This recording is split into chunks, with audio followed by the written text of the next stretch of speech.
बंदी छोड़ सतगुरु रामपाल जी परमेश्वर जी की जय हो। सत्साई भाई और बहनों, दया परमपिता परमेश्वर सारी सृष्टि के रचनहार कुल मालिक सतगुरु रामपाल जी भगवान की, जिनके विशेष आशीर्वाद से, जिनकी विशेष दया दृष्टि से, कृपा दृष्टि से आप और हम सभी साध संगति से जुड़े हुए सत्सेवक भाई बहन, उन्हीं के कर कमलों द्वारा सरलार्थ की गई यथार्थ भक्ति बोध के ऊपर वीडियो बनाकर भक्ति मार्ग के गूढ़ रहस्यों को समझ रहे हैं और अपनी सुरती, अपनी निरति, अपनी श्रद्धा और अपने विश्वास को अपने गुरुदेव भगवान के चरण कमल में दृढ़ बना रहे हैं। भाई और बहनों, इस कलयुग की पिछली पीढ़ी में ये साध संगति का मिलना गुरुदेव भगवान की विशेष वीवीआईपी रजा के बिना संभव नहीं होता है। सतगुरु की शरण में लाखों करोड़ों आत्मा आएंगी, पूरा विश्व आएगा, लेकिन साध संगति केवल उन्हीं आत्माओं को नसीब होगी जिन आत्माओं को परमेश्वर जी ने सतलोक के लिए ट्रेंड करना होगा, तैयार करना होगा।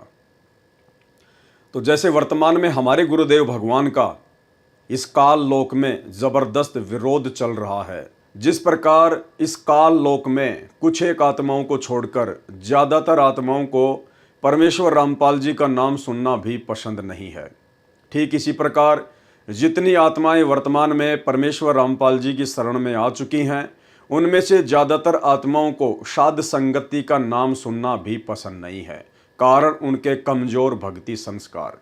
लेकिन आप और हमारे ऊपर गुरुदेव भगवान ने दया करने में किसी भी प्रकार की कोई भी कसर नहीं छोड़ी है और अब आप और हमारी जिम्मेदारी बनती है कि हम भी गुरुदेव भगवान की इस रजा का भरपूर फायदा उठाएं।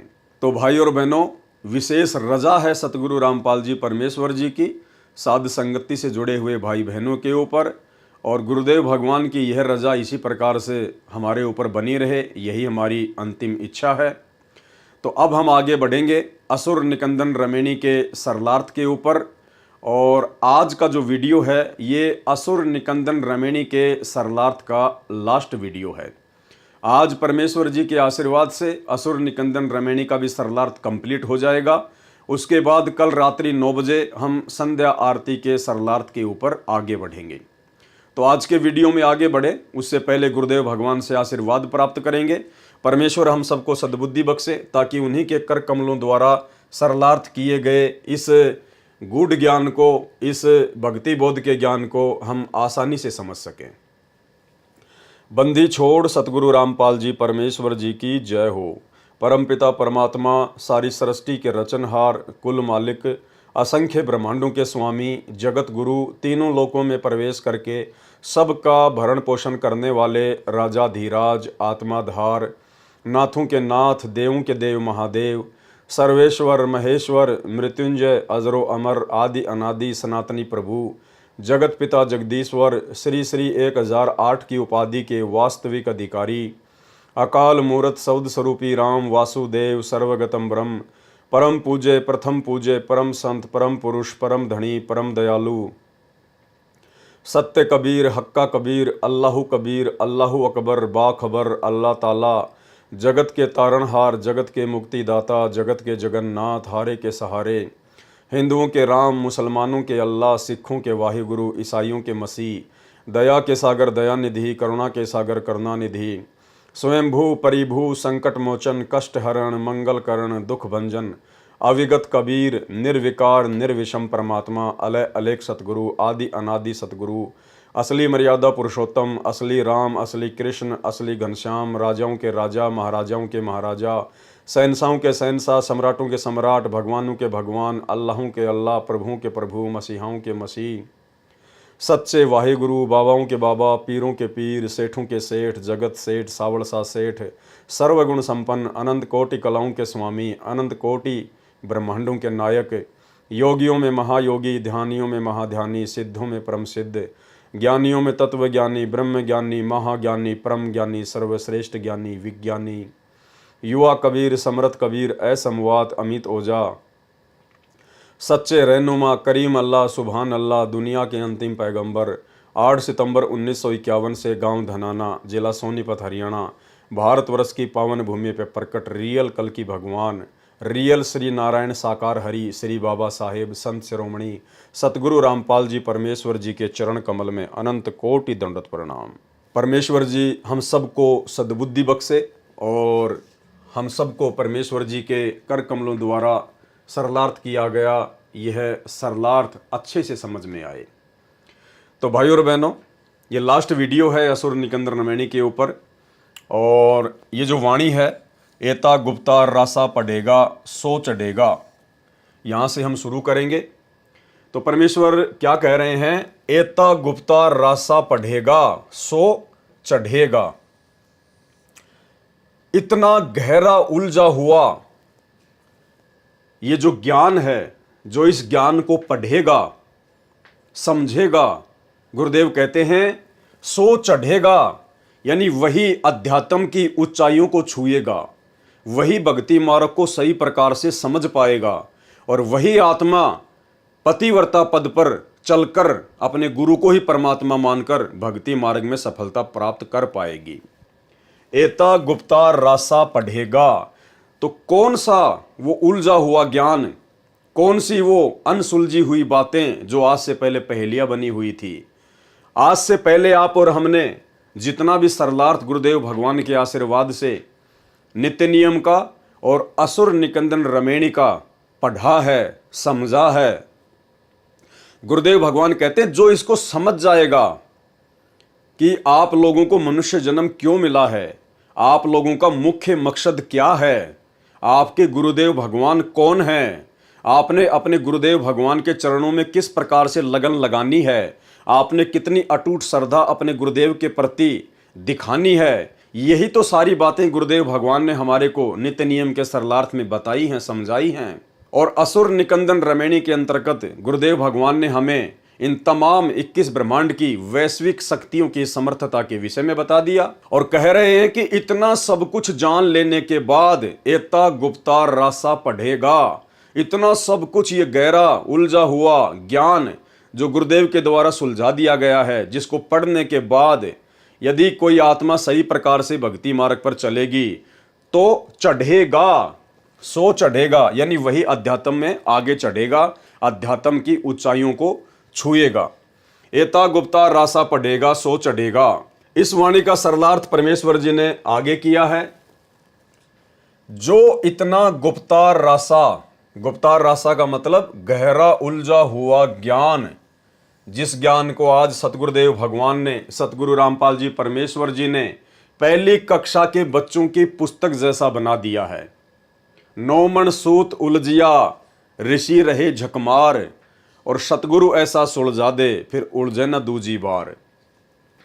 जो इतना गुप्ता रासा अर्थात गहरा उलझा हुआ ज्ञान जो गुप्त है, जिसका आज से पहले किसी को भी ज्ञान नहीं था, किसी को भी पता नहीं था, जिस ज्ञान को वो सतगुरु स्वयं ही सतलोक से चलकर आकर समझाता है सृष्टि रचना के माध्यम से, कोई विश्वास करने को तैयार नहीं, कोई विश्वास करने को तैयार नहीं, क्योंकि आज से पहले किसी को भी तत्व ज्ञान नहीं था। ज्ञान तो था, आचार्य शंकराचार्य पंडित मुल्ला मौलवी इन्हीं शास्त्रों को पढ़कर लोगों को पढ़ाया करते थे, बताया करते थे, लेकिन वो खाली ज्ञान था, वो तत्व ज्ञान नहीं था, वो सार ज्ञान नहीं था, शास्त्रों का निष्कर्ष नहीं था।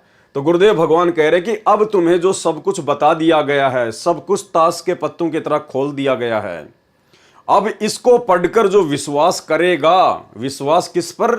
अपने गुरुदेव पर और गुरुदेव की भक्ति पर। दुनियादारी पर विश्वास की बात नहीं हो रही यहाँ पर, अपने गुरुदेव पर और गुरुदेव की भक्ति पर, कि हमें जो गुरुदेव भगवान वर्तमान में मिले हैं परम पूज्य सतगुरु रामपाल जी परमेश्वर जी के रूप में, इनसे बढ़कर सकल सृष्टि में अन्य कोई समर्थ शक्ति नहीं है। और जो ज्ञान सतगुरुदेव भगवान ने हमें दे दिया है, उससे बढ़कर अन्य कोई ज्ञान पूरी सृष्टि में नहीं है, अन्य कोई भी मोक्ष का ज्ञान नहीं है। तो कहते हैं इस पर जो विश्वास कर लेगा वो आगे बढ़ेगा। जो इतना गुप्ता रासा गहरा उलझा हुआ ज्ञान जो गुप्त है, कोई विश्वास करने को तैयार नहीं है, परंतु जो इसको पढ़ेगा अर्थात समझेगा, वह चढ़ेगा अर्थात अध्यात्म की ऊंचाइयों को छुएगा। क्योंकि जो पढ़ेगा और गुरुदेव की दया हुई तो वो समझ जाएगा, और समझेगा तो फिर समझने के बाद तो आगे बढ़ेगा, पीछे मुड़ने का तो काम है ही नहीं। फिर वो अध्यात्म की ऊंचाइयों को छुएगा, ज्ञान ग्रहण करके अपने जीवन का कल्याण कराएगा। और भाई और बहनों, सतगुरु रामपाल जी परमेश्वर जी के इस अथाह समुद्र से भी गहरे गूढ़ तत्व ज्ञान को समझने की जो दया वर्तमान में साध संगत वाले भाई बहनों पर हुई है, उसके लिए गुरुदेव भगवान का जितना धन्यवाद किया जाए उतना कम है। आप ये ना समझना कि इस ज्ञान को इसी प्रकार जैसे गुरुदेव के आशीर्वाद से आप और हम साध संगति से जुड़े हुए भाई बहन समझ रहे हैं, अन्य हमारे गुरु भाई बहन जो अभी भी सतलोक आश्रमों से जुड़े हुए हैं वो भी समझ रहे होंगे। नहीं, कुछ एक आत्माएं होंगी जिन पर गुरुदेव भगवान की रजा हो सकती है। अन्यथा भाई और बहनों, ये ज्ञान जो आप और हमारी बुद्धि में परमात्मा ने डाल दिया, ये ज्ञान उन आत्माओं के आसपास भी नहीं है। वो केवल फॉर्मेलिटी के भगत हैं, केवल नाम के भगत हैं। गुरुदेव का नाम लेकर आप उनसे चाहे कुछ भी भक्ति विरुद्ध कर्म करवा लो, वो तैयार रहते हैं, सोच विचार नहीं करते बिल्कुल भी। एक पीला पर्चा निकाल कर उसमें जय बंदी छोड़ की सतगुरुदेव जी का आदेश, ये 4 लाइन लिखकर आप नीचे चाहे कांग्रेस का सपोर्ट करवा लो, चाहे बीजेपी का सपोर्ट करवा लो, कुछ भी करवा लो, नो ऑब्जेक्शन। तो ये दया केवल आप और हमारे ऊपर हुई है। और दास आपको एक उदाहरण देकर समझाना चाहेगा कि क्यों ये ज्ञान सतलोक आश्रम मैनेजमेंट हरियाणा वालों को समझ में नहीं आ रहा। हाल ही एक कावड़ यात्रा का दौर जारी है, जो कि एक शास्त्र विरुद्ध साधना है। भगवान शंकर की जीवनी में या श्री शंकर पुराण में या अन्य जितने भी भगवान शंकर की जीवनी से संबंधित जो पुस्तकें हैं, उनमें किसी में भी कावड़ यात्रा का कोई जिक्र नहीं है। इस प्रकार की भक्ति साधना का कोई उल्लेख नहीं है।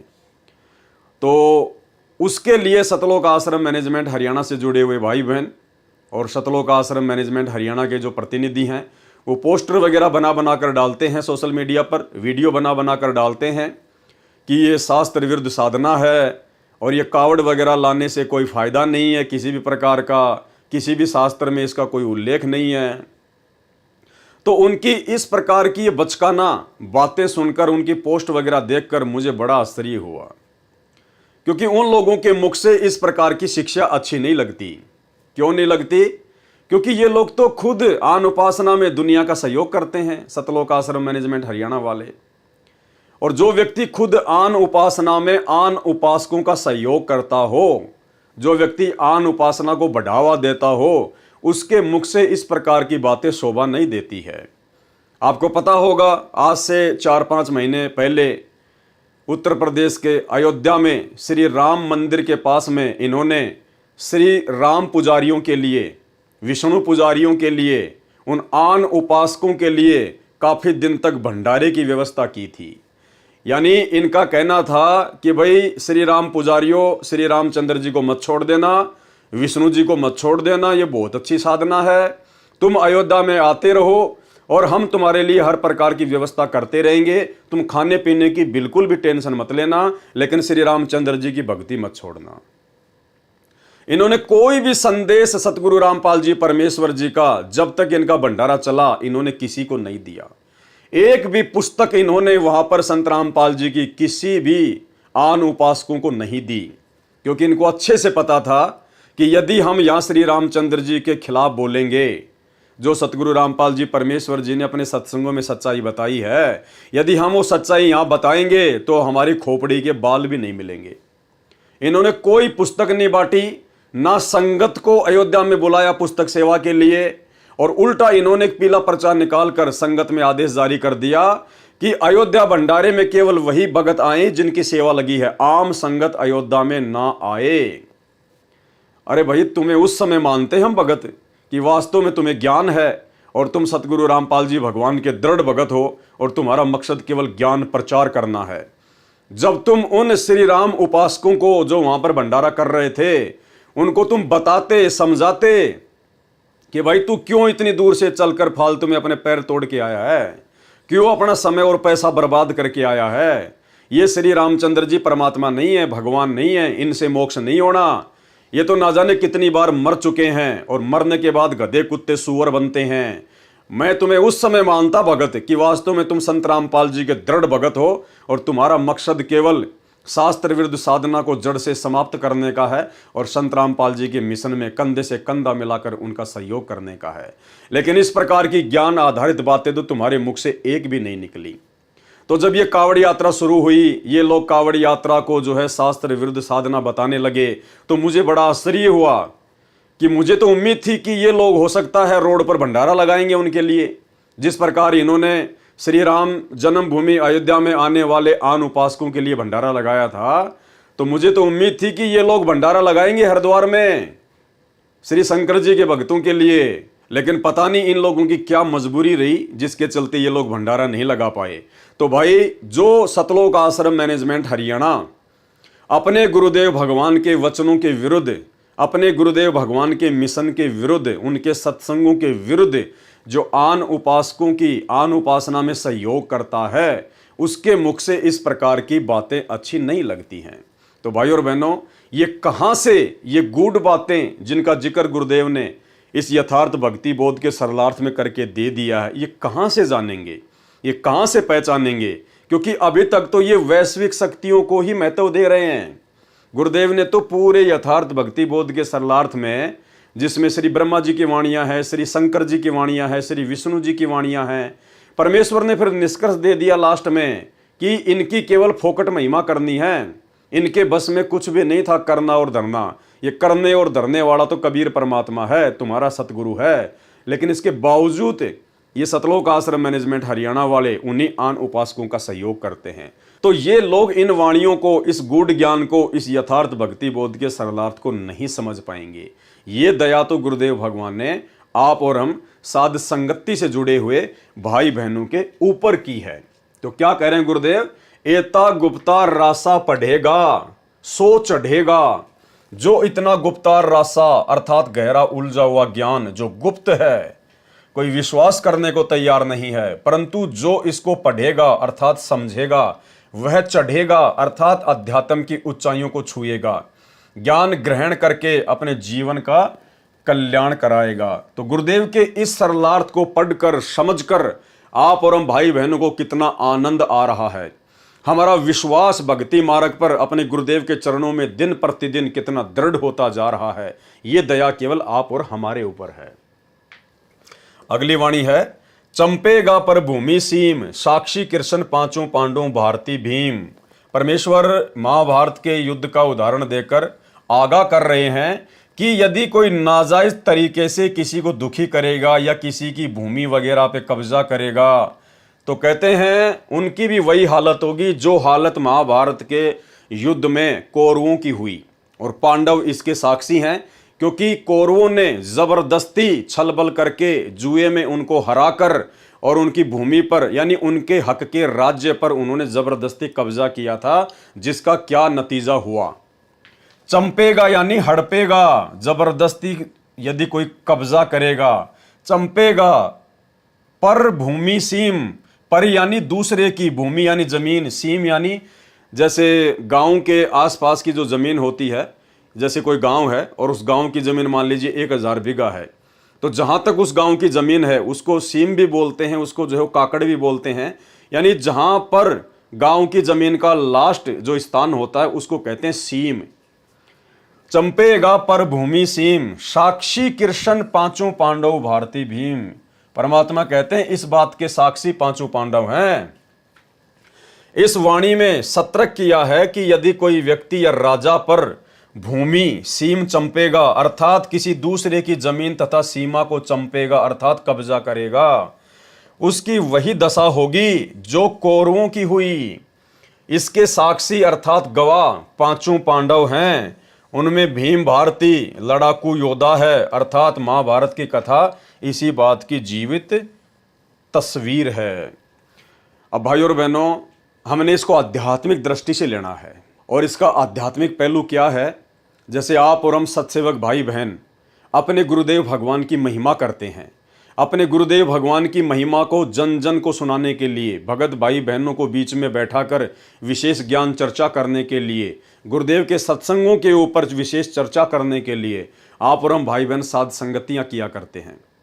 लेकिन बीच में आपने देखा कि सतलोक आश्रम मैनेजमेंट हरियाणा काल प्रेरणा से जबरदस्ती बिना किसी बात के ना हम उनको कभी न्योता देते थे, ना हम कोई उनके खिलाफ कोई काम करते थे। हम केवल अपने गुरु जी की महिमा करते थे। लेकिन इन लोगों को बिल्कुल भी रास नहीं आता था और काल प्रेरणा से इन्होंने हमारी हर साध संगति में लगभग हर साध संगति में व्यवधान डालने का प्रयास किया। कभी ये खुद आ जाते लेके लठ, तो कभी ये पुलिस प्रशासन को बीच में डाल देते। हर बार इन्होंने हमारा विरोध किया, यानी इन्होंने ज़बरदस्ती हमारे को परेशान करने का कुप्रयास किया। तो परमेश्वर कहते हैं जो अगर ज़बरदस्ती किसी के साथ में करेगा तो उसके साथ में आने वाले समय में ऐसा ही बनेगा। अगली वाणी है, द्रौपदी के खप्पर में मेदनी समायसी, 64 योगनी मंगल गायसी। द्रौपदी के खप्पर में मेदनी समायसी, यानी महाभारत के युद्ध की मुख्य जो सूत्रधार थी, जिसके कारण ये महाभारत के युद्ध का जन्म हुआ, वो है द्रौपदी। और द्रौपदी को गुरुदेव भगवान ने ये दुर्गा का अंश बताया, दुर्गा का अवतार बताया। तो कहते हैं उस द्रौपदी का खप्पर भरने के लिए मेदनी समाइस, यानी 18 करोड़ सेना उसके खप्पर में डाल दी गई, काट काट के, मार मार के। और 64 योगनी मंगल गायसी, और उसके बाद 64 योगनियाँ, ये कोई देवियाँ होती हैं, ये फिर मंगल गान गाने लगी खुश हो के। महाभारत की घटना को फिर संक्षेप में बताया है कि जो राजा या प्रजाजन किसी की जमीन राज पर कब्जा करेगा, जैसे द्रौपदी ने खप्पर ले रखा था, केस खोल दिए थे, अपने 5 पतियों से कह दिया था कि जिस दिन दुशासन का वध किया जाएगा तब ये केस बांधूंगी, तब मैं अपने बाल बांधूंगी, अपनी चोटी बांधूंगी। उसकी जिद के कारण उसका खप्पर भरने के लिए मेदनी अर्थात सेना मारी गई और सब सर्वनाश हो लिया था। उस समय 64 जोगनियों ने मंगल राग गाए थे, खुशी मनाई थी। इसी प्रकार यदि कोई गलती करेगा तो और द्रौपदी बनकर ऐसा नाश कराएगी, फिर 64 जोगनी मंगल गान गाएगी। यानी हम भक्तों को भी अपने सामाजिक जीवन में परमात्मा विशेष तौर पर आगाह कर रहे हैं कि जैसे भक्तों का भाई बंटवारा होता है, जमीन का बंटवारा होता है, संपत्ति का बंटवारा होता है, तो भक्तों ने अपने हक के अलावा दूसरे का 1% भी हक नहीं मारना है। जितना हमारे भाग्य में है, जितना हमारे हिस्से में है, केवल उतना ही हमने स्वीकार करना है। और भगत को तो यदि कोई नीचे भी दबाना चाहे, नीचे भी झुकाना चाहे, यदि 19-20 भी भगत के साथ में करना चाहे, तो भगत ने लड़ाई झगड़ा नहीं करना चाहिए, राग द्वेष नहीं करना चाहिए। परमात्मा का प्रसाद मानकर जितना भाग्य में है उतना स्वीकार कर लेना चाहिए। क्योंकि ये जमीन, ये जायदाद, ये संपत्ति हमारा पेट नहीं भरेगी, हमारा साथ नहीं देगी। कल को जब अकाल पड़ जाएगा उस समय ये जमीन आपको खाने को नहीं देगी। वो पैसा, वो घर में रखा हुआ कैश, वो सोना चांदी आपके पेट की भूख नहीं मिटाएगी। आपके सतगुरु के आशीर्वाद से और आपकी भक्ति से आपका कल्याण होगा। आपके हर कार्य को परमात्मा सफल बनाएंगे। तो भक्तों ने हर स्थिति में संयम दिखाना चाहिए। वाणी, वज्रबाण का ताला राक्षस सिर ठोकसी। परमात्मा कहते हैं वज्रबाण का ताला, वज्रबाण यानी तत्व ज्ञान रूपी अस्त्र शस्त्र, और राक्षस सिर ठोकसी, राक्षस यहां पर अभिप्राय है अज्ञान। यानी जो भगत होगा, सतगुरु का शिष्य होगा, वो व्यर्थ के लड़ाई झगड़ों में नहीं पड़ता। वो किसी भी चीज का समाधान वो कैसे निकालेगा? अपने सतगुरुदेव भगवान के द्वारा दिया गया जो तत्व ज्ञान है वो भगत का वज्रबाण है, वो भगत के अस्त्र और शस्त्र हैं, जिनका प्रयोग करते हुए राक्षस सिर ठोकसी, यानी अज्ञान के ऊपर जो है प्रहार किया जाएगा, यानी ज्ञान आधार से निर्णय लिया जाएगा। वज्रबाण का ताला राक्षस सिर ठोकसी, और दक्खन के दल उत्तर को झोंकसी। और जब हम सतगुरु की भक्ति करेंगे तो सतगुरु क्या करेगा? ज्ञान देकर हमारे मजबूत संस्कार बनाएगा। यानी हमारे जो दबे हुए जो संस्कार हैं, परमात्मा उनको ऊपर उठाएगा। दक्खन के दल का मतलब होता है नीचे दबे हुए हमारे संस्कार। उत्तर को झोंकसी यानी परमात्मा ऊपर को उठाएगा। यहां पर दक्खन और उत्तर का मतलब ये दिशाओं से नहीं है। दक्खन के दल का मतलब है भगत के नीचे दबे हुए भक्ति संस्कार, जो आज से पहले ऊपर नहीं आ रहे थे। जब तक हम सतगुरु की शरण में नहीं आए तो हमारे भक्ति संस्कार नीचे दबे हुए थे, और जैसे हम सतगुरु की शरण में आए तो हमारे भक्ति संस्कार उनसे उपदेश लेते ही ऊपर को आ गए। हमारे अंदर भक्ति के लक्षण, भगत के लक्षण जो है वो प्रकट होने लग गए। वज्रबाण का ताला राक्षस सिर ठोकसी, दक्खन के दल उत्तर को झोंकसी। सरलार्थ, वज्रबाण अर्थात सत्य ज्ञान रूपी शस्त्र का ताल यानी प्रहार राक्षस रूपी अज्ञान के सिर पर ठोकसी अर्थात मारेगा। सतगुरु क्या करेगा? सतगुरु दक्षिण अर्थात नीचे दबे हुए शुभ संस्कार, उत्तर यानी उत्तर को झोंकसी अर्थात ऊपर की ओर उठाए जाएंगे। भावार्थ है कि शुभ संस्कार ज्ञान द्वारा प्रेरित करके उभारेगा। कौन उभारेगा? सतगुरु उभारेगा। वाणी, दिल्ली मंडल राज त्रिकुट को साधसी, यह लीला प्रमाण जो सतगुरु को आराधसी। अर्थ क्या किया है गुरुदेव ने? दिल्ली मंडल में जन्मा सतगुरु। अब देखो वाणी में तो कहीं भी जन्म शब्द नहीं है, लेकिन आपको पता है कि परमेश्वर अपने आप को छुपाएंगे, क्योंकि परमेश्वर बहुत सारी भूमिकाएं निभा रहे हैं।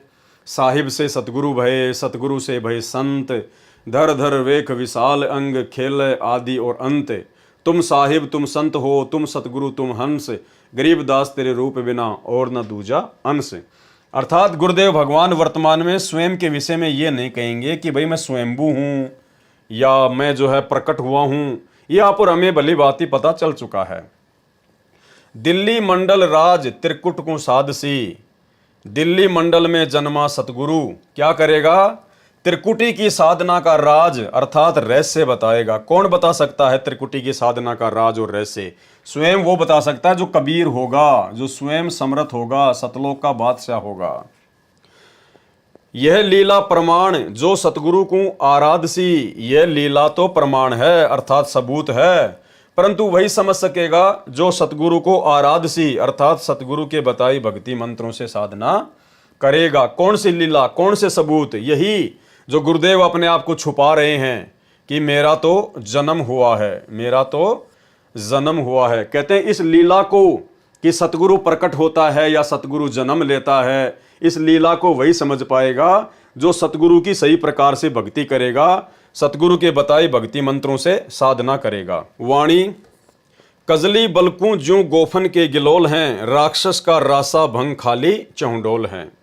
क्या अनुवाद किया गुरुदेव ने? सरलार्थ, यह वाणी उपमालंकार है। समझाया है कि जैसे कजली अर्थात कदली केले बनकर, कुंजर यानी हाथी मस्ती में आकर केलों के पेड़ों को खाते हैं और उन्हीं पर लेटते हैं, उनको तोड़ते हैं, और जब उनको राजा के नौकर पकड़कर बंदी बनाकर रखते हैं तब वह सिर धुनता है, रोता है। वह मस्ती अब कहाँ? ऐसे ही मानव शरीर को प्राप्त प्राणी पूर्व जन्म के पुण्यों से प्राप्त सुविधाओं को मस्ती से भोगता है। भक्ति करने को कहते हैं तो कानों पर टाल देता है, यम के दूत पकड़कर ले जाएंगे तब रोता है। यानी परमात्मा ने ये उदाहरण दिया है, कजली बलकू ज्यों गोफन के गिलोल हैं। जिस प्रकार हाथी मस्ती में केलों के पेड़ों के ऊपर मस्ती करता है, लौटता है, खाता है, ऐश करता है, और जब राजा के नौकर आकर उसको पकड़ते हैं, उसको जो है जेल में डाल देते हैं, उसके बाद फिर वो भूख प्यास से तड़पता है, बिलबिलाता है, फिर उसको याद आता है, फिर वो सिर धुनता है। तो इसी प्रकार गुरुदेव भगवान आप और हमें समझा रहे हैं कि ठीक इसी प्रकार ये मनुष्य जन्म प्राप्त करके केवल इन सांसारिक विषय वासनाओं में डूबने और मरने के लिए नहीं मिला है, परमात्मा प्राप्ति के लिए मिला है। इसलिए हम उस हाथी की तरह गलती ना करें और परमात्मा प्राप्ति के मार्ग में आगे बढ़ें। राक्षस का रासा भंग खाली चौंडोल हैं। और दूसरा उदाहरण क्या दिया गुरुदेव ने? गोफन कहते हैं एक पतली रस्सी से बनाई गई चिड़िया आदि पक्षियों को बाजरे ज्वार की फसल को खाने से बचाने के लिए काम में लाई जाती है। उसके अंदर मिट्टी का बनाया लड्डू जैसा गोला रखा जाता है और उसकी लंबी रस्सी के दोनों सिरों को पकड़कर घुमाकर एक सिरा छोड़ दिया जाता है। उस समय उससे आवाज भी होती है तथा गोला भी दूर तक जाकर गिरता है, पक्षी फसल से उड़ जाता है। भावार्थ है कि आपका मानव जीवन रूपी फसल को विषय विकार खा रहे हैं, आपकी गोफन नाम रूपी गोले बिना खाली हैं, आपका जीवन नष्ट हो रहा है। दूसरा उदाहरण गिलोल का दिया है, उसका भी यही मकसद होता है। यानी परमेश्वर जी हमें समझाना चाहते हैं श्वासों की कीमत, इस मानव जन्म की कीमत। और एक सत्संग में गुरुदेव भगवान ने हमें छोटी सी कथा के माध्यम से एक बात बताई, श्वासों की कीमत को समझाया कि कहीं ऐसा ना हो कि बाद में फिर हमारे को पछताना पड़े। एक समय एक किसान था, वो खेत में इसी प्रकार से अपनी बाजरे की रखवाली के लिए, अपनी फसल की रखवाली के लिए जाता था, और पास में ही एक जो है वो नदी बहा करती थी, उसमें पानी था, और वहाँ से वो कुछ जो है पत्थर उठा के ले आया, गोल गोल गोल गोल।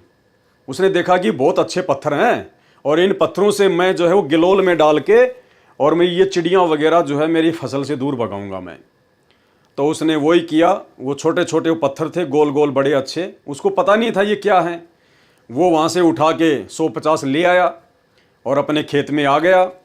अब वहाँ से उसको डाल के वो गिलोल में और ऐसे मारने लगा, जहाँ भी कोई चिड़िया बैठे, कोई कबूतर बैठे, तो उनको मारने के लिए, उनको उड़ाने के लिए वो फिर वो पत्थर उठाए गोल गोल और उसमें वो गिलोल में लगाए और ऐसे जोर से छोड़ दे।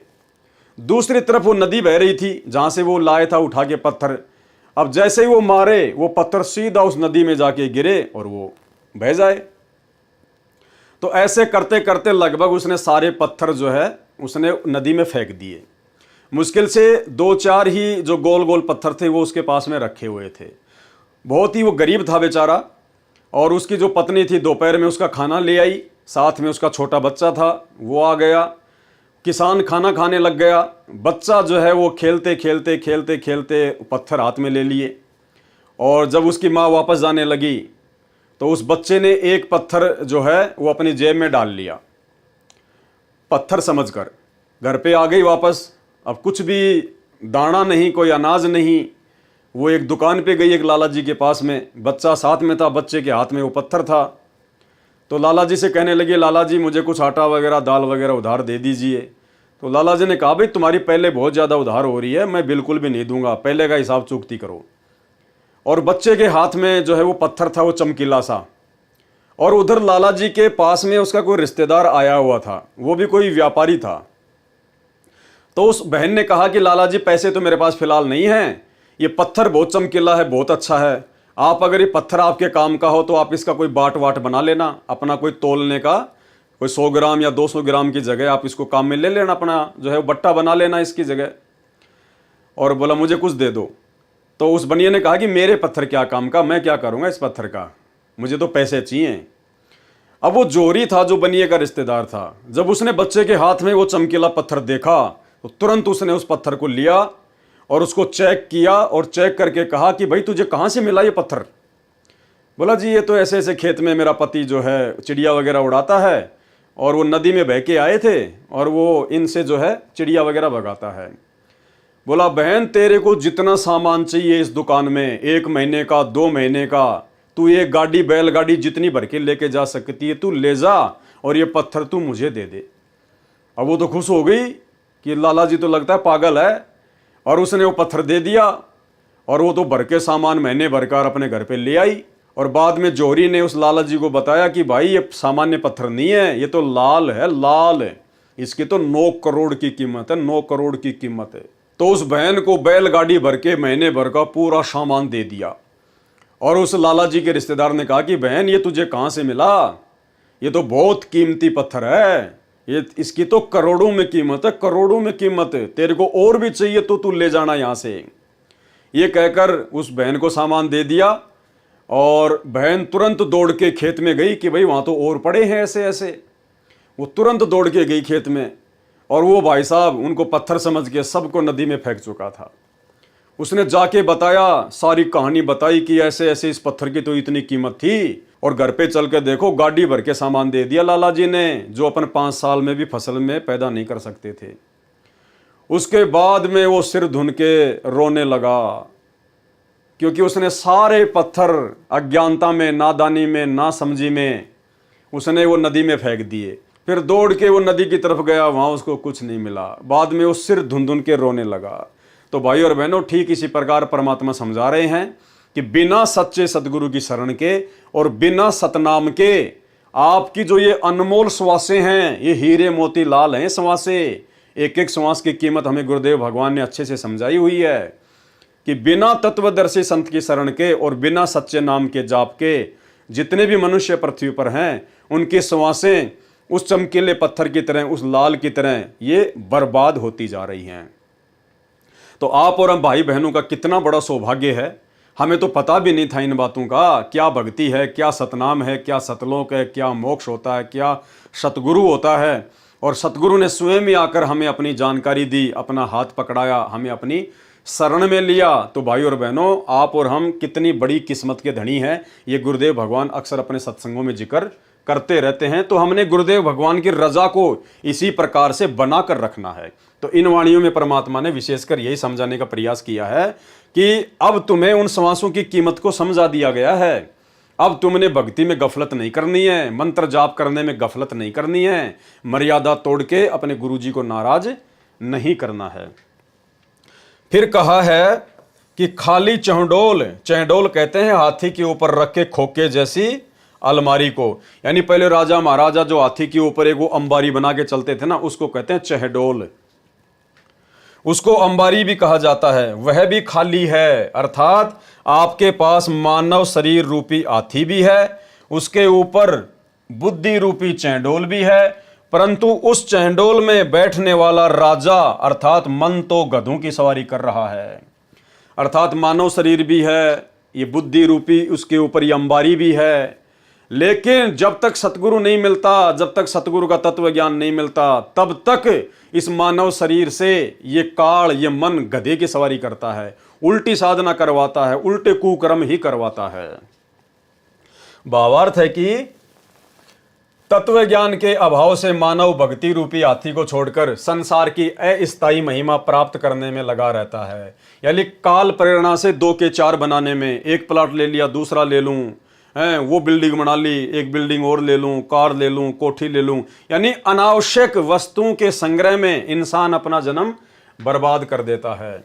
उसके हाथी का चैंडोल खाली पड़ा है, अर्थात भक्ति बिना मनुष्य का वास्तविक कार्य अधूरा तथा व्यर्थ है। और आप और हमारा वो कार्य परमेश्वर जी ने सफल बना दिया, ये सत भक्ति देकर, अपनी शरण में लेकर, अनमोल ज्ञान देकर। तो ऐसे गुरुदेव भगवान का जितना धन्यवाद किया जाए उतना ही थोड़ा है। वाणी नी कलंक अंश लीला कालंदर कुमार सी, अर्ध लाख वर्ष बाकी दाने और दूतों को श्रृंगार सी। ये श्री विष्णु जी का जो अवतार आएगा, 10वां अवतार नी कलंक नाम से कलयुग के अंत में, उसके विषय में परमात्मा बता रहे हैं। कलयुग के अंत में मानव भक्तिहीन, चरित्रहीन तथा कृतघ्नी हो जाएगा कि नी कलंक यानी कल की अवतार रूप में विष्णु जी का अंश आएगा। वह कालंदर नाम के दुखदाई राक्षस को मारेगा, फिर 50,000 वर्ष तक बाकी राक्षसों को तथा दूतों निंदकों को मारेगा। नी कलंक अंश लीला कालंदर कुमारसी, अर्ध लाख वर्ष बाकी, अर्ध लाख यानी 50,000 वर्ष तक वो दूसरे दूतों को, जो कि लोगों को जो परेशान करेंगे, जो लोगों को दुख देंगे, जो भक्ति नहीं करने देंगे, कहते हैं फिर वो उनको मारेगा। वह कालंदर नामक दुखदाई राक्षस को मारेगा, फिर 50,000 वर्ष तक बाकी राक्षसों को तथा दूतों निंदकों को मारेगा। वाणी कलयुग की आदि में चाणोर कंस मारे थे, कलयुग की आदि में चाणोर कंस मारे थे और त्रेता की आदि में हिरणाकुश पछारे थे। सरलार्थ श्री विष्णु जी की स्तुति करके पुनः महिमा दोहराई है कि आप जी ने द्वापर युग के अंत में जब कलयुग का प्रभाव हो गया था, उस समय मथुरा के राजा कंस को मारा था तथा कंस के राज्य का पहलवान जो मथुरा केसरी था, चमार जाति में जन्मा था, ये श्री कृष्ण रूप में मारे थे। यानी श्री विष्णु जी ने श्री कृष्ण के रूप में मारे थे। लेकिन सच्चाई तो आप और हमें इस तत्व ज्ञान से गुरुदेव ने बताई है कि वो शक्ति प्रदान करने वाले सतगुरु ही थे। कौन थे? सतगुरु। सतयुग के अंत में त्रेता युग का प्रभाव होने लगा था, उस समय हिरणाकुश को नरसिंह रूप धारण करके मारा था। यानी महिमा श्री विष्णु जी की जा रही है, लेकिन असल में वो सारे काम करने वाले कौन थे? गुरुदेव भगवान। नरसिंह रूप धरे गुरु राया और हिरणाकुश को मारण धाया। वाणी बलि की विलास यज्ञ सुरपति पुकारे थे, वामन स्वरूप धर कीनी सुरपति पुकार बलि वह निस्तारे थे। यानी राजा बलि ने इंद्र की गद्दी प्राप्त करने के लिए जो यज्ञ किए थे, और फिर देवताओं का राजा इंद्र परेशान हो गया था। फिर वो विष्णु जी के पास गया कि भगवान कोई समाधान निकालो, आपने मुझे राज दिया था। और राजा बलि ने तो 99 यज्ञ पूरी कर ली है, 100वीं यज्ञ वो करने बैठ गया। तो विष्णु जी ने कहा कि ठीक है, मैं कोई समाधान निकालता हूँ। तो विष्णु जी के पास में समाधान नहीं था, उसने परमात्मा से अर्ज की। तो परमेश्वर कबीर जी अर्थात सतगुरु रामपाल जी भगवान ने बोने व्यक्ति का, बोने ब्राह्मण का रूप धारण करके किस प्रकार से राजा बलि को समझाया और इंद्र के राज को यथावत रखा। ये कहानी परमात्मा ने हमें असुर निकंदन रमणी के सरलार्थ में पहले पूरी लिख कर दी है। हमने उसको पिछली वीडियो में अच्छे से समझा है, तो यहाँ परमात्मा उसका ज़्यादा जिक्र नहीं कर रहे।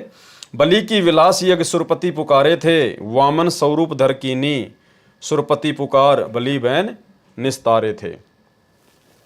सरलार्थ, इसमें श्री विष्णु जी की महिमा का गुणगान है। बलि राजा की यज्ञ वाला प्रकरण है, जो वाणी संख्या 66 का सरलार्थ पढ़ें, अर्थात हम लोग पहले इसको पूरी कहानी को पढ़ चुके हैं। वाणी, कलयुग की आदि में 12 सदी की अंत है, दूल्हे दयाल देव जानत कोई संत भेव योई वाला कंत है। कलयुग की आदि में 12 सदी की अंत है, यानी परमात्मा समझाना चाहते हैं जब भी कोई युग समाप्त होने वाला होता है, उससे 1200 वर्ष पहले नेक्स्ट युग का प्रभाव शुरू हो जाता है। जैसे मान लीजिए कि त्रेता युग की जो समाप्ति होती है, उससे 1200 वर्ष पहले उसमें द्वापर युग का जो प्रभाव है वो शुरू हो जाता है। और जब द्वापर युग की समाप्ति का समय आता है, तो उससे 1200 वर्ष पहले उसमें कलयुग का जो प्रभाव है वो स्पष्ट रूप से दिखाई देने लग जाता है। कलयुग की आदि में 12 सदी की अंत है, यानी जब कलयुग की शुरुआत होनी थी, उससे पहले द्वापर युग में 1200 वर्ष पहले ही इस कलयुग का जो प्रभाव है वो दिखाई देने लग गया था। यानी ये हर युग में होता है। परमात्मा ने बताया जब भी किसी नए युग का प्रारंभ होना होता है, उससे 1200 वर्ष पहले उस नेक्स्ट युग का जो प्रभाव है वो दिखाई देने लग जाता है। दूल्हे दयाल देव जानत कोई संत भेव यूं ही बाला कंत है। लेकिन वो परमात्मा, वो दयालु, वो सबका स्वामी, वो परमेश्वर जिसने सबको बनाया, जिसने सबको रचा, वो हमेशा एक जैसा रहता है, उसकी स्थिति में कोई बदलाव नहीं होता है। सरलार्थ, जैसा कि वाणी संख्या 120 में बताया है कि प्रत्येक युग के अंत में अगले युग का जो प्रभाव है वो गिरने लगता है। प्रत्येक युग के अंत में, जैसे द्वापर युग का अंत, तो द्वापर युग के अंत से 1200 वर्ष पहले उसमें जो है कलयुग का जो प्रभाव है वो दिखाई देने लगेगा।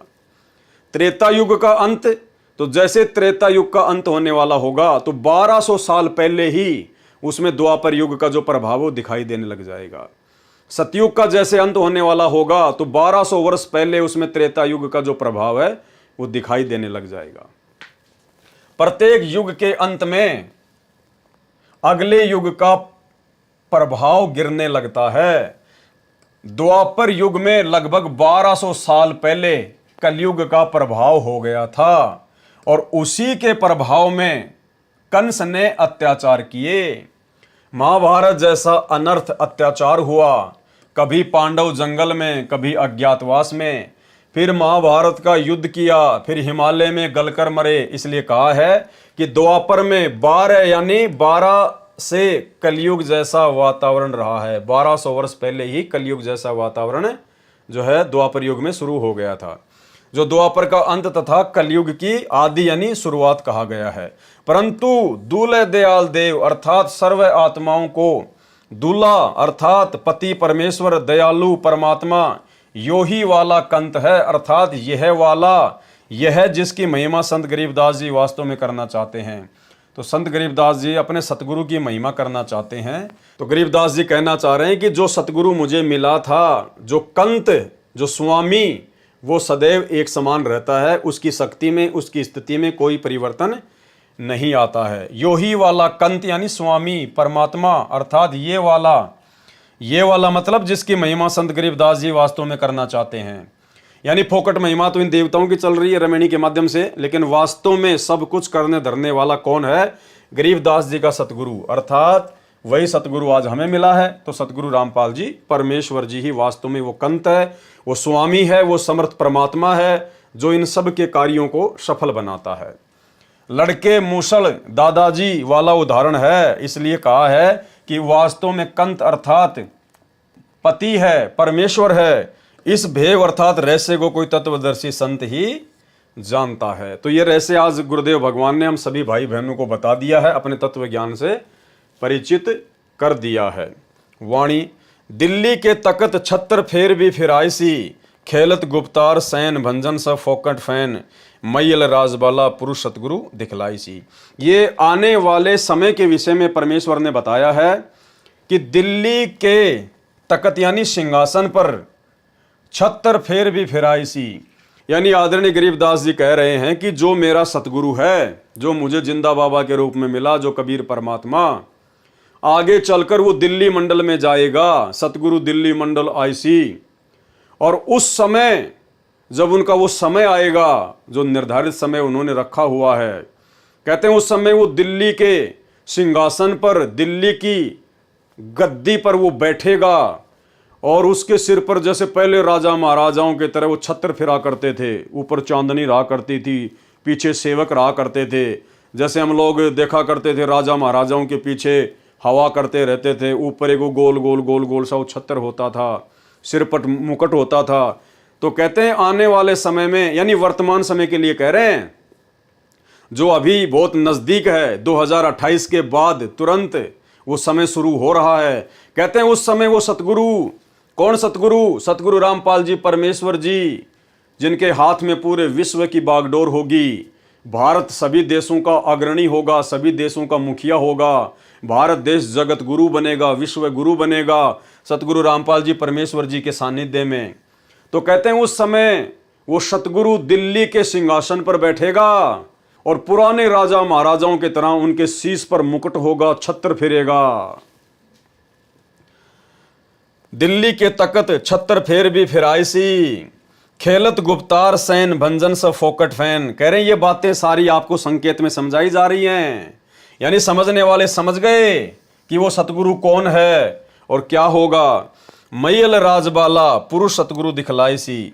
मैयल राजबाला का मतलब है जो व्यक्ति, जो भगत राजकाज करने में जो परफेक्ट होगा, जो निपुण होगा, पुरुष सतगुरु दिखलाई सी, उसको वो सतगुरु दिल्ली का राजा बनाएगा।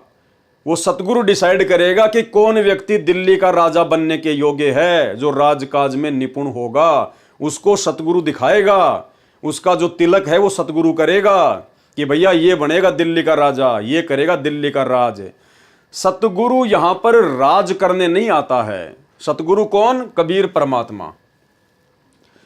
जितनी भी आत्माओं को परमात्मा सतलोक में लेकर गए, जो आत्मा यहां के सुख को बड़ा फाइनल मान रही थी, और जब उन्होंने सतलोक में ठाट बाट देखे, वहां के विलास देखे, और जब नीचे देखा तो गंदगी का ढेर नजर आया, 21 ब्रह्मांड, यहाँ के सुरग महासुरग। और परमात्मा जब उनको कहने लगे कि भाई अब आप जाओ, अपने भाई बहनों को समझाओ और भक्ति करके वापस आओ, तो धर्मदास जी ने क्या कहा? उनकी बिल्कुल भी इच्छा नहीं बनी यहाँ नीचे आने की, जबकि धर्मदास जी तो उस समय सबसे बड़े सेठ थे। गुरुदेव भगवान ने बताया कि बांधवगढ़ के राजा महाराजाओं पर जब कोई आपत्ति आ जाती थी, कोई अकाल वगैरह पड़ जाता था, तो धर्मदास जी के पूर्वजों से आर्थिक सहायता लिया करते थे, इतने धनी थे। 17 अरब की संपत्ति बताई परमात्मा ने धर्मदास जी की, 17 अरब, यानी आज के अनिल अंबानी तो उनके नौकर के जैसे हैं। उस समय की 17 अरब 600 साल पहले की। आज यानी मुकेश अंबानी, अनिल अंबानी की संपत्ति तो बिल्कुल 5% भी नहीं है। और उस धर्मदास ने जो यहाँ एक राजा के जैसा जीवन जी रहा था, सेठ था, और जब उसने ऊपर से नीचे देखा, वहां का ठाट बाट देखा सतलोक का, तो कहने लगा मोहे राख लियो महाराज हमसे बिगड़ी है, कि ये परमात्मा अब मुझे वहां ना भेजो, मोहे ना भेजो भगवान हमसे बिगड़ी है। तो ऐसे सर्व सुख संपन्न सतलोक का राजा सतगुरु रामपाल जी भगवान, ये कबीर परमात्मा दिल्ली का राज करेगा क्या? हिंदुस्तान का राज करेगा क्या? ये गंदी दुनिया का राज करेगा क्या? जिस परमेश्वर का राज्य अटल है, अचल है, स्थायी है, सर्व सुख है, जो सृष्टि में है ही नहीं कहीं और नीचे के लोकों में, तो वो परमात्मा क्या इस गंदगी के ढेर का राज करेगा क्या? इस गंदे लोक में राज करने आता है क्या? लेकिन वो राज परमात्मा देगा किसको? अपने भगत को देगा। अब भाई और बहनों, भगत तो आप और हम भी हैं, भगत तो सतलोक आश्रम मैनेजमेंट हरियाणा वाले भी हैं, लेकिन ये भी बहुत बड़ी परीक्षा होगी उस समय। यदि किसी भी आत्मा के अंदर वो दिल्ली का राज्य प्राप्त करने की जरा भी लालसा होगी, वो व्यक्ति इसी गंदे लोक में दोबारा से मनुष्य जन्म प्राप्त करेगा। यानी जब परमात्मा राज्य का वितरण करेंगे तो परमेश्वर तो देखो परीक्षा लेंगे मालिक, इतना ज्ञान देने के बाद कि अभी भी इनके मन में इस गंदे लोक के ही राज करने की लालसा है क्या? इतना ज्ञान समझाने के बाद भी क्या इन लोगों की यहीं पे राज करने की रुचि बनी हुई है क्या? तो वो भी परीक्षा होगी। भाई और बहनों, सतगुरु की मौज, वो जिसका हाथ पकड़ के आगे कर दे वो तो फिर बात अलग है, वो तो फिर उनकी आज्ञा का पालन करना ही पड़ेगा। लेकिन अपने दिल में बिल्कुल 1% भी ये नहीं होना चाहिए कि परमात्मा ये मौका मुझे दे दे। जैसे मान लीजिए परमात्मा ने 20 भक्तों को बुला लिया कि आओ बच्चों, ये जो यहाँ का जो राज्य है इसका जो है वो किया जाएगा वितरण।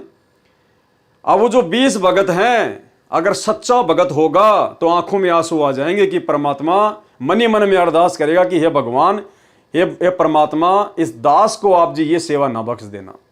ये परमात्मा, ये गंदा राज परमात्मा आप इससे दास को दूर रखो मेरे मालिक, मुझे तो भक्ति करनी है परमात्मा, सब कुछ समझ में आ गया।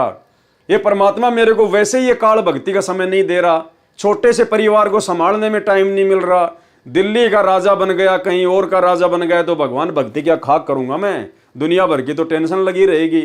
तो जो सच्चा भगत होगा ना, उसके तो हृदय में ये बात सुनकर लड्डू नहीं फूटेंगे, वो तो अंदर ही अंदर रोएगा, आंखों में आंसू आ जाएंगे कि भगवान कहीं ये सेवा मुझे ना बख्श दे, मैं तो भक्ति करूंगा बस अपनी जैसी भी है, थोड़ा बहुत समय परमात्मा के ध्यान लगा के भक्ति करूंगा और इस गंदे लोक से पीछा छुड़ाना है। ये मालिक आपने कह दिया, इंद्र का राज कागदा बिष्टा न भोगा इंद्राणी नु, यहाँ का राज करके क्या करना परमात्मा, वैसे समय नहीं मिलता इस गंदे लोक में भक्ति के लिए।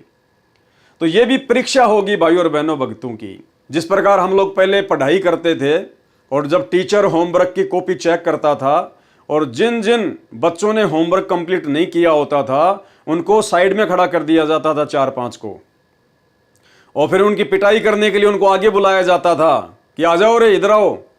तो वो एक दूसरे को धक्का मारते थे कि ये जाए पहले ये जाए, वो डरा करते थे कि डंडे पड़ेंगे आगे। तो इसी प्रकार जब परमात्मा इस प्रकार की सेवा बांटे तो भाई और बहनों, उन बच्चों जैसी स्थिति अगर किसी की होगी तो सच्चा भगत है। और सतगुरु तो अंतर्यामी है, तुम्हारे अंदर क्या चल रहा है और तुम बाहर क्या बोल रहे हो, फॉर्मेलिटी नहीं चलती इस मार्ग में, नकलीपन नहीं चलता, वो तो अंदर के भाव चेक करेगा। तो भाई और बहनों, ये भी भक्तों की परीक्षा होगी, इसलिए कभी सौपन में भी नहीं आना चाहिए कि परमात्मा हमें इस प्रकार की सेवा दें। ये अरदास करो कि परमात्मा आपके चप्पल जूते उठाने की सेवा दे देना, ये परमात्मा हमें तो आश्रम में झाड़ू निकालने की सेवा दे देना, या अन्य कोई ऐसी सेवा दे देना भगवान जिससे मैं भक्ति ज्यादा कर सकूं। ये परमात्मा, ये तो उलझन है, ये तो बखेड़ा है, ये राजपाट, ये क्या पता कब मान बढ़ाई आ जाए, कब अहंकार आ जाए, कब काल का दाव लग जाए। ये तो विनती करनी चाहिए पल पल कि परमात्मा इस शरीर को लास्ट शरीर बना दो। ये परमात्मा इंद्र के राज की भी लालसा नहीं है, ये दिल्ली का राज तो 2 कोड़ी का राज है, कुछ भी नहीं है। तो ये भक्तों की परीक्षा होगी भाई और बहनों, हमने इस कदर जो है तैयार रहना है। खुशी नहीं मनाने की गुरुजी ने मेरे को वहां का शासन दे दिया, गुरुजी ने मेरे को इतनी बड़ी सेवा दे दी, कुछ नहीं लेना देना नहीं है। सबसे बड़ी सेवा है जो गुरुजी ने भक्ति दे दी, इससे बढ़कर गुरुजी की और कोई सेवा नहीं है। तो क्या कहा परमात्मा ने, दिल्ली के तकत छत्र फेर भी फिराइसी और खेलत गुप्तार सैन भंजन सब फोकट फैन। कहते हैं ये संकेत में सब कुछ बता दिया, और उस समय जब वो समय आएगा तो कहते हैं भंजन सब फोकट फैन। तो कहते हैं जिन जिन लोगों की फोकट की महिमा बनी हुई है ना वर्तमान में, ये संकेत परमात्मा का वर्तमान के राजनेताओं की ओर है। जैसे लोगों ने अपनी नासमझी के चलते ये मान रखा है कि नरेंद्र मोदी भारत को जगत गुरु बनाएगा, भारत को विश्व गुरु बनाएगा, नरेंद्र मोदी ये करेगा वो करेगा। तो परमात्मा कहते हैं जो फोकट की महिमा जो बनी होगी ना उस समय फालतू के लोगों की, वो सब फैल हो जाएगी, दूध का दूध पानी का पानी हो जाएगा कि कौन क्या करेगा। भंजन सब फोकट फैन, मैयल राजबाला, यानी कौन होगा राजा बनने के लायक। पुरुष सतगुरु दिखलाए सी, उस व्यक्ति को तो सतगुरु बताएगा, सतगुरु दिखाएगा कि कौन राजा बनेगा। सरलार्थ, भारतवर्ष की राजधानी दिल्ली के तख्त अर्थात गद्दी सिंहासन पर बैठेगा, उसके सिर पर पुराने राजा महाराजाओं की तरह छत्र फिरेगा। किसके सिर पर? सतगुरु रामपाल जी परमेश्वर जी के शीश पर। यानी मुखिया तो परमात्मा ही होंगे, लेकिन परमात्मा फिर अपना प्रतिनिधि नियुक्त कर देगा, अर्थात छत्र से शोभा की जाएगी। मैयल यानी माहिर अर्थात राजकाज में निपुण कुशल, राजबाला अर्थात राजा बनने वाले व्यक्ति को, पुरुष को सतगुरु दिखाएगा कि कौन राज्य करने के योग्य है, कौन राजा बनने के योग्य है। कौन दिखाएगा? ये सतगुरु डिसाइड करेगा। कोई इलेक्शन नहीं होंगे, कोई चुनाव नहीं होंगे, कोई पार्टीबाजी नहीं होगी। अभी वर्तमान में बांग्लादेश में क्या हो रहा है आप सबको पता है ना। वहाँ की प्रधानमंत्री बांग्लादेश छोड़ के भारत आ गई, दर दर की ठोकर खा रही है। मात्र उसको 45 मिनट का टारगेट दिया गया वहाँ की आर्मी के द्वारा कि 45 मिनट है आपके पास में, देश छोड़ के जाना चाहती हो या फिर इन लोगों के हाथों में मरना चाहती हो। अब देखो भाई और बहनों, ये है इस काल का षड्यंत्र। अब वो प्रधानमंत्री एक देश की कोई छोटी शक्ति नहीं होती है, सेना जिसके अधीन, पुलिस प्रशासन जिसके अधीन है, पूरी जनता की राजा प्रधानमंत्री।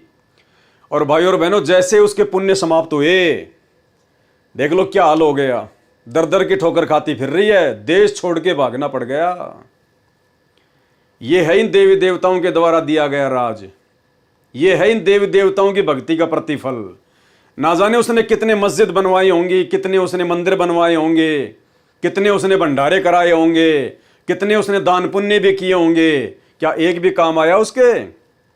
और राज्य छिन गया उसके हाथ से।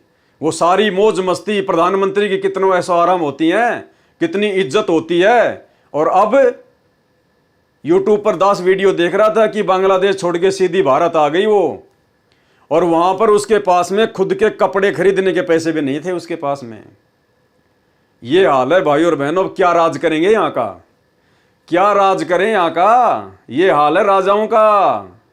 ये तो वर्तमान में दुर्गति, और मरने के बाद में एक हरि की भक्ति बिन राजा गधा होए, और माटी लदे कुमार की घास न डाले कोई।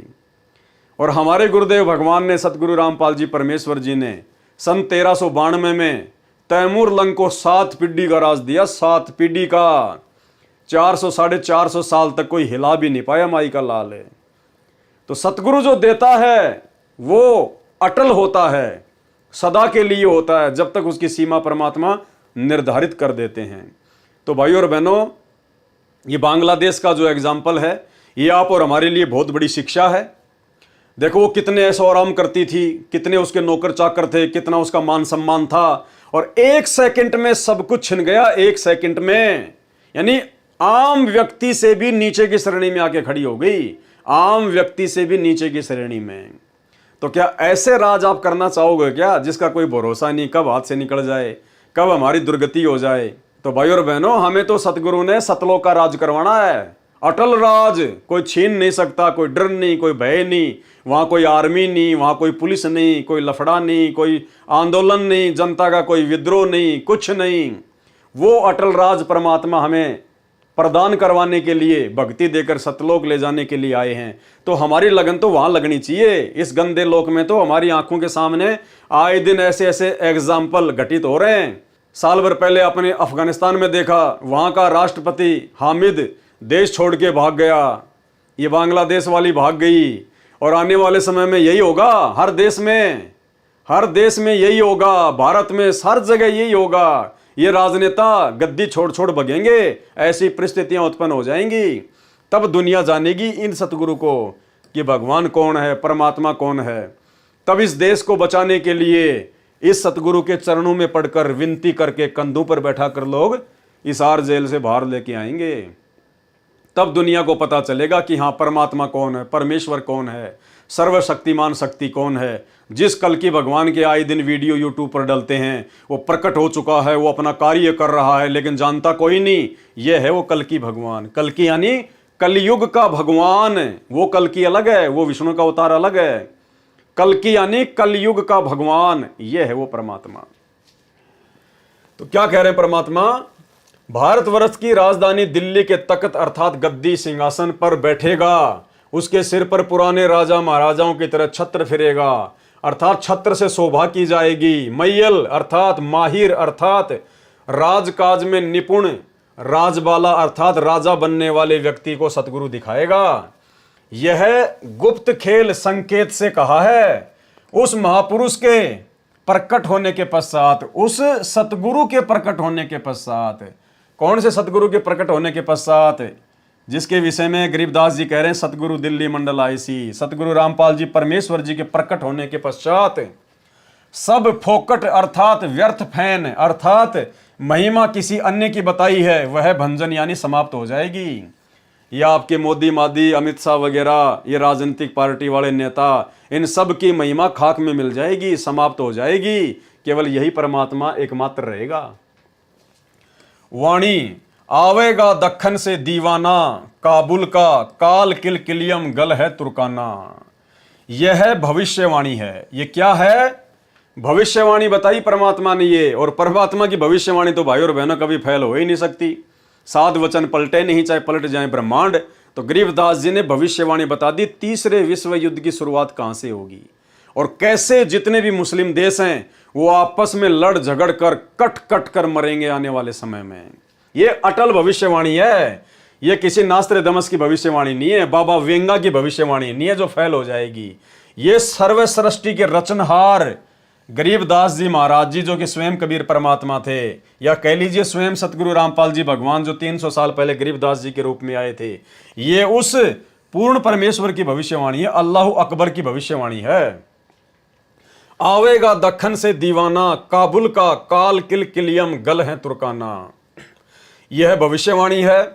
इसमें बताया है कि दक्खन अर्थात दक्षिण का दीवाना शब्द है। इसका संपर्क भारत देश के दक्षिण दिशा से नहीं है। यदि कोई अंदाजा आइडिया लगाए कि कोई भारत के दक्षिणी हिस्से गुजरात से नेता आएगा। अब देखिए भाई और बहनों, यहां पर सीधे तौर पर सतगुरु रामपाल जी परमेश्वर जी ने गुजरात शब्द लिखकर कि कोई भारत के दक्षिणी हिस्से गुजरात से नेता आएगा, क्योंकि मालिक ने 2013 में शरणार्थ किया, 14 में नरेंद्र मोदी भारत का पीएम बन गया था। तो परमेश्वर तो अंतर्यामी है, गुरुदेव भगवान, इनको तो सब कुछ पता था कि भाई कौन बनेगा, क्या होगा, वो कितने दिन रहेगा। तो गुरुदेव को पता था कि इस नरेंद्र मोदी की फोकट की महिमा बनेगी। लोग मतलब हिंदू राष्ट्र के नाम पर भारत को ये विश्व गुरु बनाएगा, ये करेगा, वो करेगा। तो परमात्मा ने कहा कि इसका मतलब ये मत निकाल लेना कि भारत देश के दक्षिणी हिस्से गुजरात से कोई नेता आएगा और वो नेता जो है वो काबुल में जाकर वहां पर जो है ऐसा ऐसा वो करेगा। क्या कह रहे हैं गुरुदेव? इसमें बताया है कि दक्षिण अर्थात दक्षिण का दीवाना शब्द है। आवेगा दक्षिण से दीवाना यानी दक्षिण का दीवाना। इसका संपर्क भारत देश के दक्षिणी दिशा से नहीं है। यदि कोई अंदाजा आइडिया लगाए कि कोई भारत के दक्षिणी हिस्से गुजरात से नेता आएगा, वह काबुल का नाश करेगा, यह उचित नहीं है, क्योंकि एक व्यक्ति काबुल देश में जाकर उसका नाश नहीं कर सकता। तो फिर क्या है इसका वास्तव में मतलब? इसका अर्थ यह है कि जैसे भारतवर्ष पूर्वी देशों में है, यानी जो विश्व का मानचित्र है उसमें हमारा भारत देश जो है वो पूर्वी दिशा में है।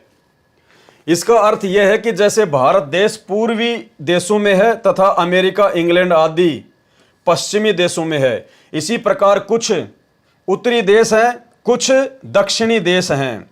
यहां पर दक्षिणी देश का वर्णन है, यानी जो देश विश्व के मानचित्र में दक्षिण दिशा में होगा, कि कोई दक्षिणी देश काबुल देश पर आक्रमण करेगा। यानी विश्व के मानचित्र में जितने भी देश दक्षिण दिशा में है उनमें से एक देश क्या करेगा? अफगानिस्तान की राजधानी काबुल के ऊपर आक्रमण करेगा। काबुल मुस्लिम देश है उसकी सहायता के लिए दूसरे मुस्लिम देश मिलकर उस दक्षिण वाले देश के साथ में युद्ध करेंगे। इस प्रकार गल है तुर्काना अर्थात तुर्कों अर्थात मुसलमान देश गलेगा अर्थात विनाश को प्राप्त हो जाएगा। काबुल का काल किल किलियम गल है तुर्काना। इस प्रकार से तीसरे विश्व युद्ध की शुरुआत होगी और इस प्रकार से सारे मुस्लिम देश आपस में लड़ झगड़ कर आपस में कट कट के मरेंगे। वाणी किल किलियम अवतार कला जीतन जंग झुंझुमला, ऐसा पुरुष आया कहता है गरीबदास, दिल्ली मंडल होय विलास नीकलंक राय। ये उसी भगवान विष्णु के 10वें अवतार नीकलंक के बारे में बताया गया है। कलयुग के अंत में नीकलंक अर्थात कल्कि नाम से 10वां अवतार आएगा। किल किलियम अवतार कला यानी विष्णु का अवतार आएगा। और जीतन जंग झुंझुमला, गुस्से में आकर जंग जीतेगा, लोगों को मारेगा काटेगा। वह संबल नगरी में विष्णुदत्त शर्मा के घर जन्म लेगा, दिल्ली का राजा बनेगा तथा कृतघ्नी व्यक्तियों को मारेगा। जिन व्यक्तियों की भक्ति में रुचि नहीं होगी उनको मारेगा, अच्छे नेक व्यक्तियों को नैतिकता सिखाएगा। यह ज्ञान संत गरीबदास जी ने बताया है। अब ये लास्ट की कुछ वाणियां हैं। असुर निकंदन रमैणी का सरलार संपूर्ण हुआ। रक्षा मंत्र का सरलार्थ है। रक्षा मंत्र सतगुरु शरण शरणाई, शरण गए कछु भय नहीं व्यापे, काल जाल भय मिट जाई। यानी सतगुरु की शरण में आने के बाद में कुछ भी भय नहीं रहता, कोई डर नहीं रहता। सतगुरु की शरण में आने के बाद सतगुरु अपने भगत को निर्भय बना देता है, क्योंकि भगत हर प्रकार की बुराइयां छोड़ देता है, विषय विकार छोड़ देता है, व्यर्थ में किसी के साथ में राग द्वेष ईर्ष्या लड़ाई झगड़ा सब छोड़ देता है। नेक नीति ईमानदारी से अपना काम करता है, किसी को ठगता नहीं, किसी को लूटता नहीं, चोरी नहीं करता, गंदी नजर नहीं रखता। और परमात्मा की भक्ति करेगा तो परमात्मा उसके साथ में रहेगा, तो फिर डर काहे का, भय काहे का। तो कहते हैं सतगुरु शरण शरणाई, सतगुरु की शरण में आने के बाद शरण गहे कछु भय नहीं व्यापे। शरण में आने के बाद में बिल्कुल भी भय नहीं होता भगत को।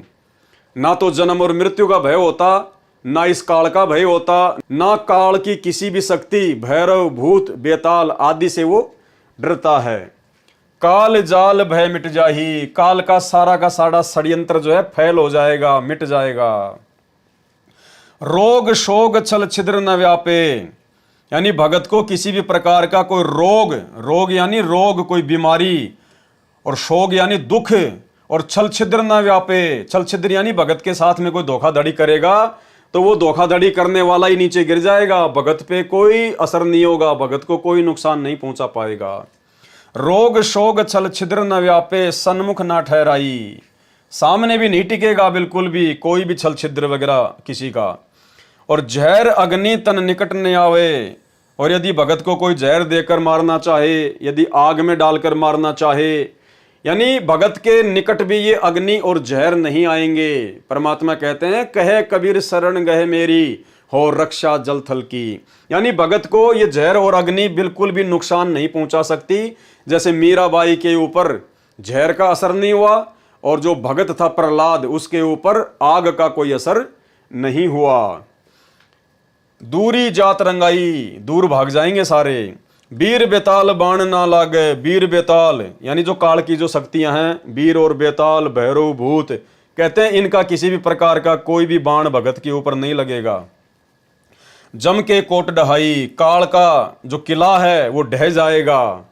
98 पुण्य मूठ ना लागे, गुरुदेव ने बताया 98 प्रकार के जंतर मंत्र होते हैं, वशीकरण होते हैं, जो भक्तिहीन प्राणियों को दुखी करने के लिए उनका इस्तेमाल किया जाता है। जैसे किसी ने कोई मूठ छोड़ दी, कोई वशीकरण कर दिया, कोई जंत्र मंत्र कर दिया, कोई गाल गाल दी, तो ये 98 प्रकार के जंत्र मंत्र बताए जिससे उन लोगों को दुखी किया जाता है जो लोग सही भक्ति नहीं करते हैं।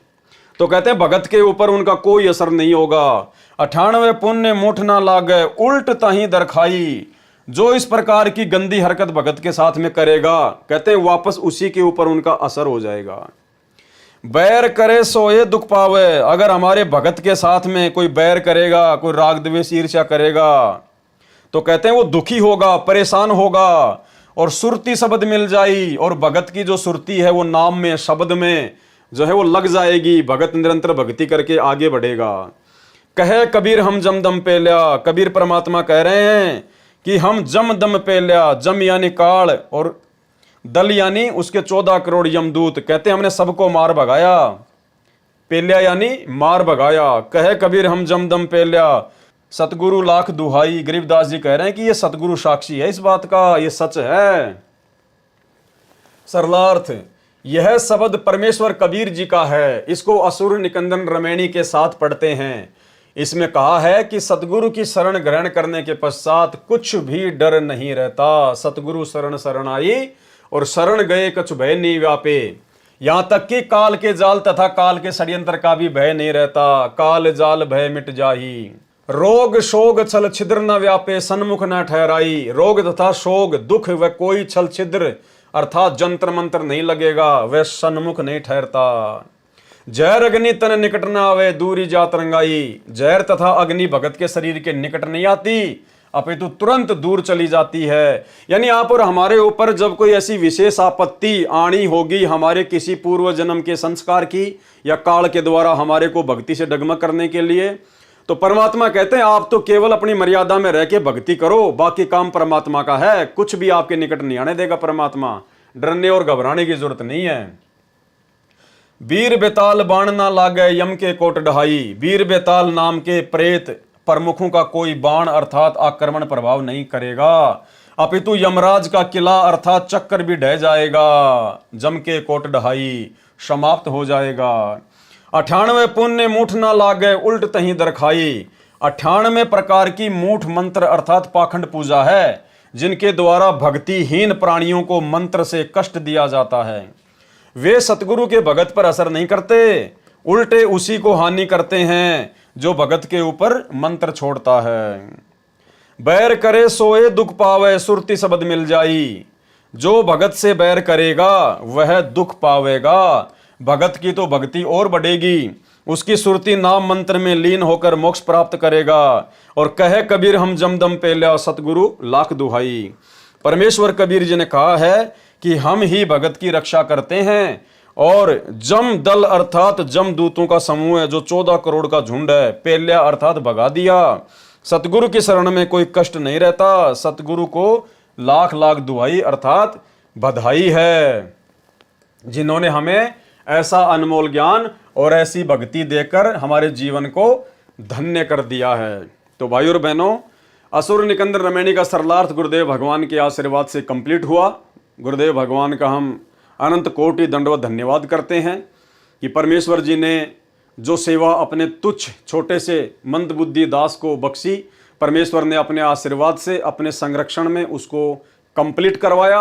अब कल रात्रि 9 बजे हम संध्या आरती के सरलार्थ के ऊपर चलेंगे। तो भाई और बहनों, ऐसा समर्थ गुरुदेव भगवान हमें प्राप्त है।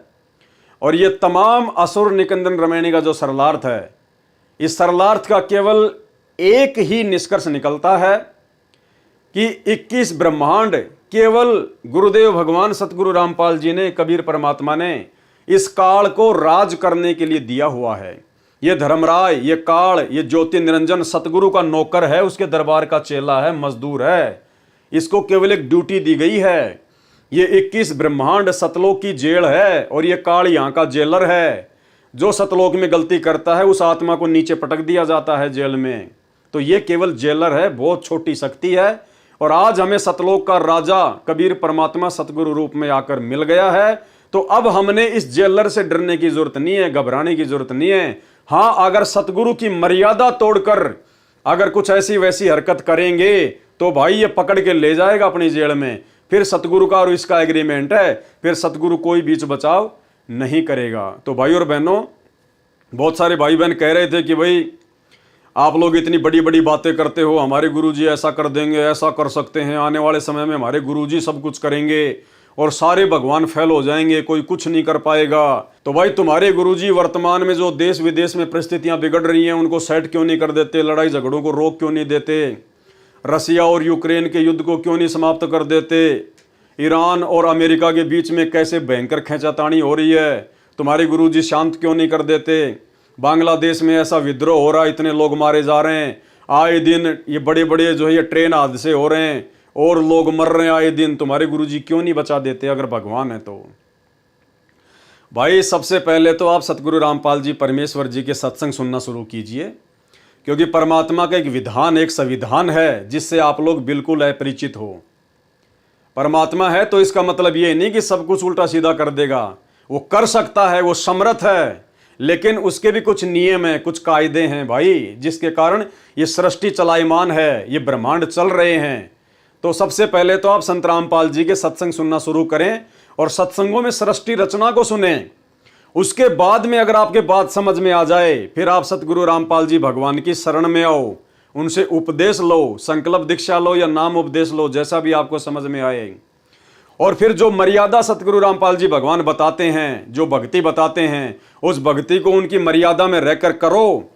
उसके बाद में चाहे भाई पूरी दुनिया इधर की उधर क्यों ना हो जाए, चाहे पूरी दुनिया के देश आपस में लड़ झगड़ के क्यों ना खत्म होने की स्थिति में आ जाएं, जो सतगुरु का सच्चा भगत होगा, जो उपदेश लेने के बाद इनकी मर्यादा में रहकर भक्ति करेगा, जो संकल्प लेने के बाद इनकी मर्यादा में रह के भक्ति करेगा, उस भगत का चाहे कितना भयंकर युद्ध क्यों ना हो रहा हो, कहीं किसी देश में कितना भयंकर विद्रोह क्यों ना हो, चाहे अग्नि बाण क्यों ना छूट रहे हो, मिसाइलें क्यों ना गिर रही हो, परमाणु बम क्यों ना भगत के घर के सामने गिर जाए, लेकिन उस भगत का कोई बाल बाका नहीं कर सकता, बाल बाका। और इसका उदाहरण परमात्मा ने महाभारत के युद्ध में दिया।